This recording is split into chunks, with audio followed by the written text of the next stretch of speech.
If you stop, you would be killed, and if you don't, you would win $100 million. The entire event would be broadcast on national television, and for many of them, it would be the last chance to get out from this poverty.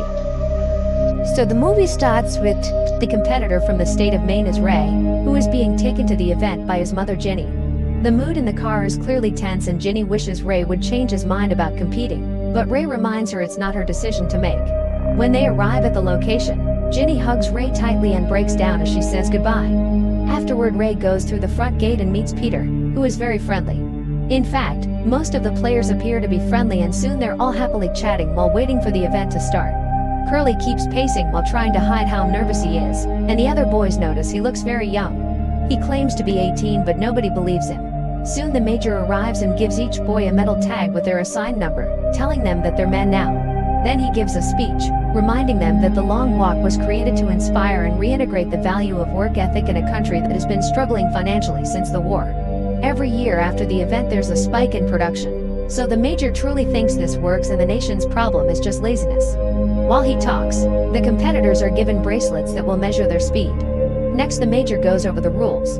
Everyone must walk until there's only one person left and there's no finish line. They have to keep a speed of 3 miles per hour, and if they fall below that, they get a warning. If they can't make speed in 10 seconds, they get another warning. At 3 warnings, they'll be shot. Stepping off the pavement will get them shot without warning. The major ends his speech by making everyone cheer and shoots his gun in the air to officially start the competition. The boys start walking and military trucks follow them down the road as they record everything. The area is empty and bleak because crowds are only allowed on the final stretch. At the beginning only those who live near the road can come out to watch. A cop salutes as the boys pass by and an annoyed Gary gives him the finger before spitting on the ground. At first everyone is serious and concentrated, but by mile 5 many of the boys are chatting. Stebbins slows down a little and immediately gets a warning, so he fixes his speed. The other boys wonder if it was a strategy to test the limits. Gary has to stop walking when he feels a rock in his shoe and soon the soldiers are giving him the warnings. After the 3rd warning a soldier gets ready to shoot, but Gary puts the shoe back on just in time to keep moving. The other boys think he's an idiot but Gary claims he did it to get some rest.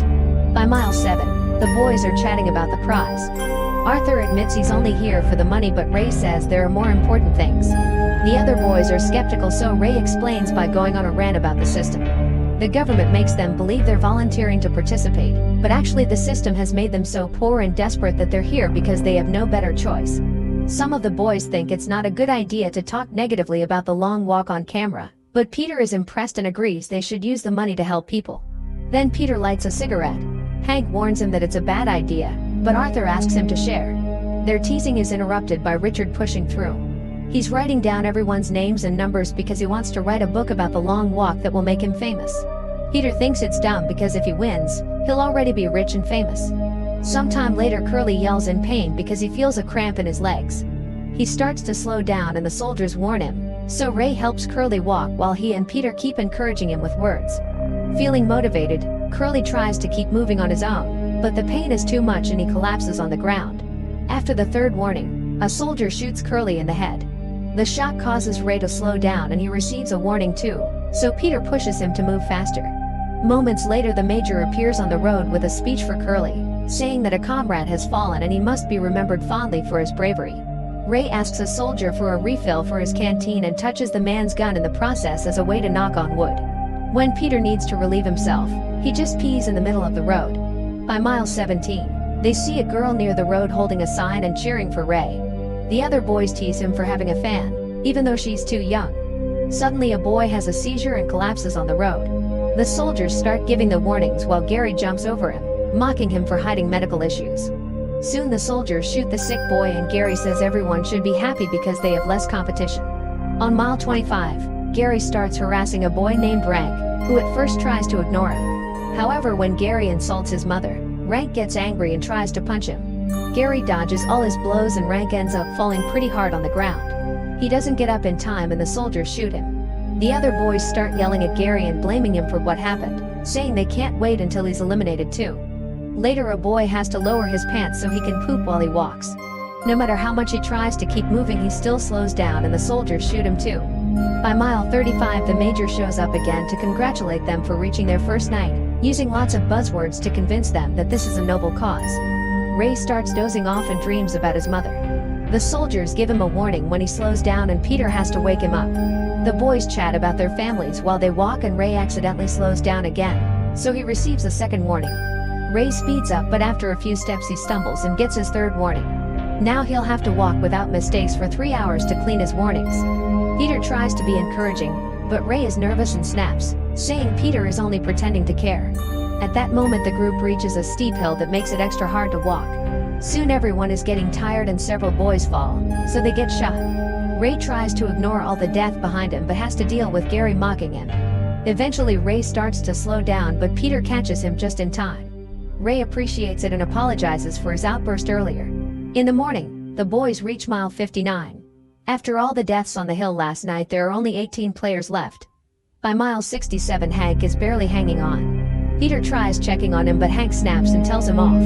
Meanwhile, Richard has been walking with a twisted ankle and he's finally slowing down. The soldiers warn him and Ray tries to encourage him to keep moving, but Richard can't take it anymore and collapses. A soldier shoots him in the head while 2 children watch nearby. When the walk reaches 100 miles, the major reappears to congratulate them. A boy tries to use the chance to escape by running into a building, but the soldiers immediately shoot him down. At mile 103, the boys discuss what they'll do with their wish and Peter says he'd ask for 2 winners instead of 1. Ray wants to change the entire system, but the others point out that the wish can't directly alter the state. They get frustrated, so they start cursing the major and the competition. In the evening it starts raining pretty heavily. Ray can barely stay awake, so Peter is helping him walk. In the morning they reach mile 144 and Arthur stops to poop. The soldiers quickly warn him, so he has to keep going before finishing. The boys keep chatting to forget about their exhaustion, so Ray decides to tell Peter about his dad, who he considers his hero. His father used to teach him illegal subjects like philosophy and the government considered him a traitor. The major himself asked him to drop his lessons and swear loyalty, but Ray's father refused and was immediately executed. Ray then reveals his secret. He's joined the long walk to wish for a gun and kill the major. He complains about the people by the road who like watching them suffer, but Peter reminds them they're victims of the system too. They were conditioned to think this is noble. By mile 170 nobody is in the mood to chat. A boy with bleeding feet can't take it anymore and begs the soldiers for help as he tries to climb on a tank. A soldier immediately knocks him down and the tank runs over his legs. He still receives the warnings while he screams in pain and eventually is shot in the head. The scene causes another boy to lose his mind and he takes off his clothes before running off the road, which gets him shot too. Hank then notices that he's lost a tooth. In the evening the group reaches mile 201 and Hank is barely standing. Ray tries to encourage him, but Hank is done. He turns around and approaches the soldiers in a truck, which gets him shot down in the spot. A devastated Arthur runs to hold his friend as he dies and receives a warning, so Ray has to pull him away to save him. The next morning they reach mile 209 with only 6 boys left. They remember that Hank had a wife and agree that the winner will donate some of the prize money to her. Their conversation doesn't include Gary, who starts feeling left out. He approaches Ray and reveals that Rank's death has been haunting him since it happened, but he never truly meant for the boy to die. Gary apologizes but also insists it wasn't his fault. He promises to donate money to Hank's wife too, so the group agrees to include him in their comradeship. As they keep walking, Gary goes on a rant about the situation, clearly unable to handle the guilt. After snapping at the others, he walks ahead and uses a spoon to self-delete. The soldiers still give him the warnings and shoot him in the head as usual. On mile 260, the boys try to keep the mood up by singing. On the 5th day they reach mile 278 and take the road to the Ray's hometown. Collie thinks Ray's lucky because he'll get to see his mother, but Ray thinks it's a curse because he'll have to abandon her again. By mile 286 they start crossing the town and one of Ray's boots comes apart. Arthur points out that an uneven balance will make things harder, so Ray takes off both shoes, revealing that his feet have been bleeding. When he sees Ginny nearby, Ray can't help it and runs to try to hug her. Ginny steps back and urges him to stay on the road while Peter pulls Ray just in time to stop the soldiers from shooting. Ray yells a final apology to his crying mother as he realizes he's no better than his father. As the walk continues, Peter tells Ray about his own family. His parents died during the war and he was sent to live with his uncle, who beat him until he died when Peter was 10. Afterward, Peter had to survive on the streets by stealing and fighting. One day during a fight, his opponent slashed his face with a knife and Peter ended up in the hospital.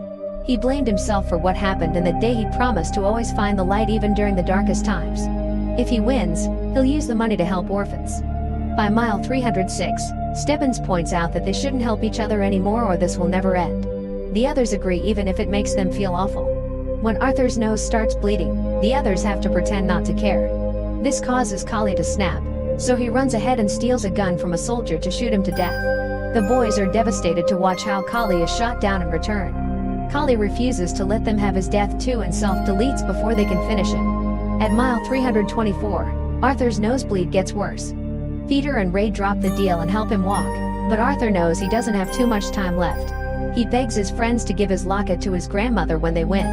Arthur also asks them not to turn around before he pulls away from them. He walks toward the truck and the soldiers quickly kill him. Night falls by mile 326.